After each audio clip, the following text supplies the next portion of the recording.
Hi there. Does this sound familiar to you? Jumping is all about staying between the standards and going over the colored sticks.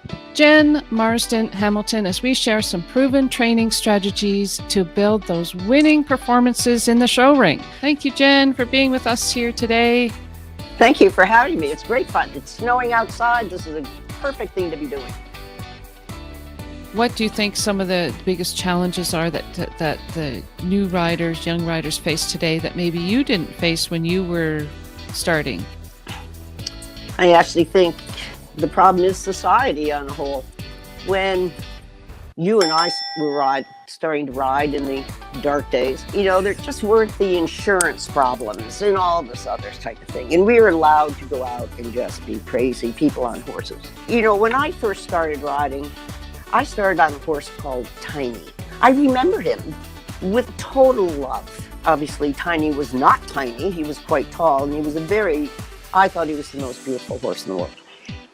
I don't think kids get that opportunity anymore. I think we've become too litigious. I think we've become too competition-oriented. And that's society. I don't think people are just concerned about winning and getting that ribbon and having sponsors be happy. Well, I think it goes deeper than that. I think it's just everything has become, in some areas, there is no competition. It's just participation. That is not the way a lot of parents look at the equestrian sport. They're spending a lot of money and a lot of time, and they want to see the rewards for it. So it becomes competition oriented. And I think that takes a lot of the just sheer joy out of being with the horse, which is why we started riding to begin with, that love of the horse and being able to play with them. Again, if you read my book, you can see that I did play with my horses. And they were the horses that I showed at Madison Square Garden. They weren't just drilled to death. I see. Here's the book, right? Here's your stride control book. Yeah, there are I think you do point that out in your book that you're made to enjoy your horse and not just wait at ringside and wait for somebody to hand you the horse to go into the ring. I like to kind of call that horse IQ. Like you have your horse IQ, you get to spend some time with your horse and you get to understand and learn about your horse and just enjoy your horse. Yeah, totally agree. Yeah.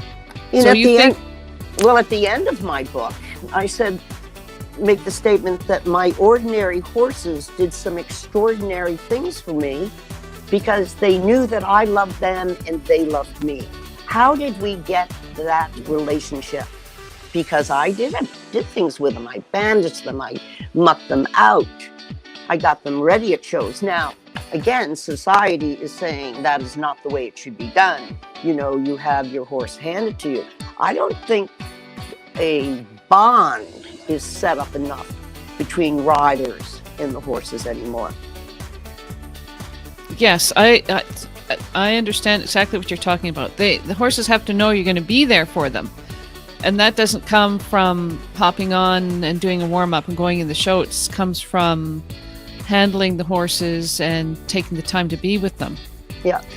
But if you look at the top riders, they do show their empathy and their concern and their love for their horses. They really do. Listen to McLean Ward. Listen to BZ Madden. Their horses do care for them because they care for them. And it isn't just grooms that are doing it. It's in this middle area of people starting to show, being caught up in the society of having grooms and blah, blah, blah, blah, blah. That's where it falls apart. Enjoy your horses. And whatever you do it with conviction and be a star. Excellent. Thank you so much, Jen.